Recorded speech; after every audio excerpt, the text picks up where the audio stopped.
አንዳንዴ ሰዎችን በደንብ ሳታውቃቸው ከሰዎች ጋር መሳፈጥ ዋጋ ያስከፍላል።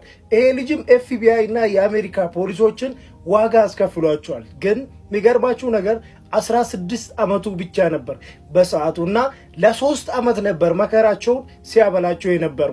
ስሙም ኮልተን ሃሪስ ይባላል። ኮልተንም አስተዳደጉ በጣም አስቸጋሪ ነበር። ድሃ ነበሩ ቤተሰቦቹና ትምህርት ቤት ገና በልጅነቱ ሲሄድ ልጆች ሙድ ይዙበት ነበር። ኤቭሪባዲ ናውስ ቤተሰቦቹ ድሃ እንደሆኑና እሱም ድሃ እንደሆነ ልጆች ሙድ ይዙበት ነበር በዚህ ጉዳይ ማለት ነው። እና በዚህ ጊዜ ይሰማው ነበርና ከትምህርት ቤት ትምህርቱን እያቋረጠ ብዙ ጊዜ ወደ ቤት ይሄድ ነበርና እናቱ ደግሞ ትጠጣ ነበር፣ አባቱም እንደዛው ማለት ነው። ሰው ላይፉ ብዙም የተመቸው ሰው አልነበረም ገና ከልጅነቱ ማለት ነው። በዚህ ጊዜ ትምህርት ቤት ይበዛበታል እንደዚህ አይነት ነገር ማለት ነው። እና አንድ ጓደኛ ማፍራት ይጀምራል። እሱም ስሙ ሃርሊ ይባላል። ኮልተንም ከሃርሊ ጋር ጓደኛ ከሆነ በኋላ ትምህርት ቤት ውስጥ ማንም ሰው ተናግሮት አያውቅም ነበር፣ ምክንያቱም ሃርሊ አስፈሪ ሰው ነው። ሰው ይሄ ጓደኝነታቸው በዚህ ምክንያት እየጠነከረ ይሄዳል ማለት ነው። በዚህ ጊዜ ትምህርቱን ያቋርጡና ሌላ ስራ መስራት ይጀምራሉ። ያ ስራም የሌብነት ስራ ነበር እና ሲሰርቁት የነበረ ደግሞ ልብስ ነበር። ከጎረቤት ሌላ ቦታ እየሄዱ ልብስ ያመጡ ነበርና ልብሱን ደግሞ እያመጡ ትምህርት ቤት ውስጥ ነበር የሚሸጡት። በዚህ ጊዜ ነው እነሱ ልብስ እንደሚሰርቁ ሙሉ ተማሪው ያወቀው ማለት ነው። እንደዚህ አይነት ወንጀሎችን በጣም ስለበዙ ሰዎች ሪፖርት ማድረግ ይጀምራሉ እና ኤፍቢአይም ይሄን ነገር ለማግኘት ኢንቨስቲጌሽን ይጀምራል ወይ ደግሞ ምርመራ ይከፍታል ማለት ነው። በዚህ ጊዜ ካሜራ ላይ ኮልተንና ጓደኛው ይታያሉ ማለት ነው። ሰው እሱን ለመያዝ ቀጥታ የሄዱት ወደ እናቱ ቤት ነው ወይ ደግሞ ከቤተሰቡ ጋር ስለምኖር ወደ ቤተሰቡ ቤት ነበር ቀጥታ የሄዱት ማለት ነው። ፖሊሶቹም እሱን ለመያዝ ሲሄዱ ዛሬውኑ ይዞ ዛሬውኑ ወደ እስር ቤት የሚያስገቡ ነበር የመሰላቸው። ግን እውነታው እዛ ሲደርሱ እሱ ቤት ውስጥ አልነበረም።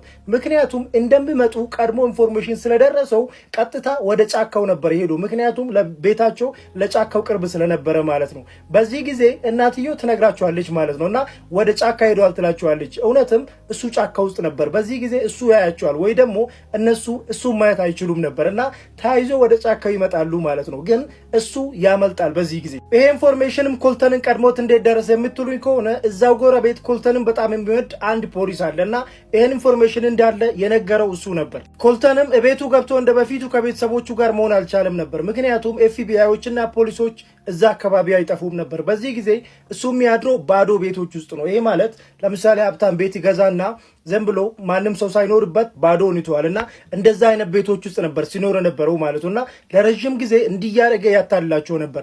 ግን አንድ ቀን ስህተት ይሰራል ወይ ደግሞ ሚስቴክ ይሰራል። እሱም ማብራት አብርቶ ቤት ውስጥ ሳያጠፋ ይሄዳል ማለት ነውና የቤቱ ባለቤት ይመጣል። በዚህ ጊዜ ማብራቱን በርቶ ያገኛል ማለት ነውና ቀጥታ ለፖሊስ ሪፖርት ያደርጋል ማለት ነው። በዚህ ጊዜም ፖሊሶቹ የፈጠነ ወደ ቦታ ይደርሱና አሻራውን ቼክ ያደርጋሉ። ያ አሻራም የዚህ ልጅ አሻራ ነበርና እሱ ከነሱ የሸ እንደሆነ ያውቃሉ ማለት ነው። በዚህ ጊዜ ነው ብዙ ሰዎች ከስራቸው መባረር የጀመሩት ማለት ነው። ምክንያቱም እንዴት 16 ዓመት ልጅ እናንተ መያዝ ያቅታችኋል በሚል ብዙ ባለስልጣናት ከስልጣናቸው ይነሳሉ ማለት ነው በሱ ምክንያት። ኮልተንም በዚህ መልኩ ረጅም ጊዜ ቆይና አሁን ይሄ ስርቆት ችሎታውን ደረጃውን ከፍ ያደርጋል ማለት ነው። የራሳቸው የኤፍቢአይ እና የአሜሪካ ፖሊሶችን መኪና መስረቅ ይጀምራል ማለት ነውና ብዙ መኪኖች መጥፋት ይጀምራሉና እነሱም ደግሞ እሱ እንደሆነ በደንብ ነበር የሚያውቁት። ይሄ ብቻም ሳይሆን ከ4 በላይ የሚሆኑ አውሮፕላኖች ወይ ደግሞ ፕሌኖች ይጠፋሉ ማለት ነው። በዚህ ጊዜ እነሱ ድጋሜ እሱ እንደሆነ በደንብ ነው የሚያውቁት።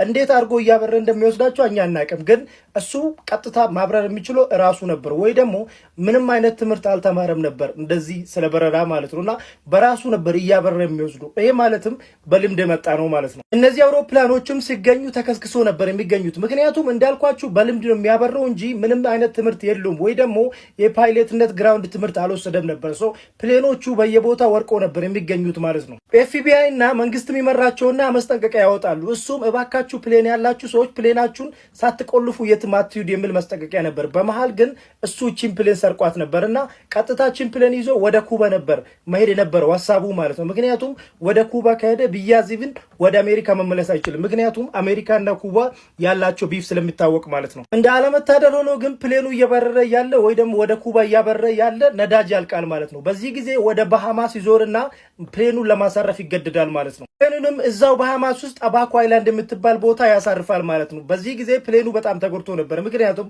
ያሳረፈበት መንገድ በጣም አስተማማኝ አልነበረም፣ ወይ ደግሞ ትሬን ስላልነበረ ማለት ነው። ሰው በዚህ ጊዜ ኤፍቢአዮቹ እየተከታተሉ ስለነበረ ቀጥታ ወደዚህ ቦታ ይመጣሉ ማለት ነው። ወደዚህ ቦታ ሲመጡ ያገኙት ይሄን ፎቶ ነበር። ይሄን ፎቶ ነበር አስቀምጦላቸው የሄዱት ማለት ነው። ምክንያቱም እነሱ ሲመጡ ቀጥታ እሱን የሚያገኙት ነበር የመሰላቸው። በዚህ ሰዓትም ፎቶ በየቦታ ነበር፣ ተፈላጊ የሚል ፎቶ ማለት ነው። ኢቭን እዛ በሐማስ ውስጥ ተፈላጊ ነው የሚል ፎቶ አለ ማለት ነው፣ የሱ ፎቶ። ሰው እሱም ቀጥታ ወደ ክለብ ሄዳል ማለት ነው። ወደ ክለብ ሄዶ ከሰከረ በኋላ ሰዎችን እየጠራ ያኮ እኔ ነኝ የሚል ለሰዎች መናገር ይጀምራል ማለት ነው። በዚህ ጊዜ ነው ሰዎች ለፖሊስ ይደውላሉ ማለት ነው። ሰው ፖሊሶችም ይመጣሉ። ፖሊሶችም ከመጡ በኋላ እሱ ለማምለጥ ጥረት አድርጎ ነበር፣ ግን ያ ጥረቱ አልተሳካም ነበር። በዚህ ጊዜ ነው ፖሊሶች ይዞት ወደ አሜሪካ የሚወስዱት ማለት ነው። እና በ67 ክሶች ይከሰሳል ማለት ነው።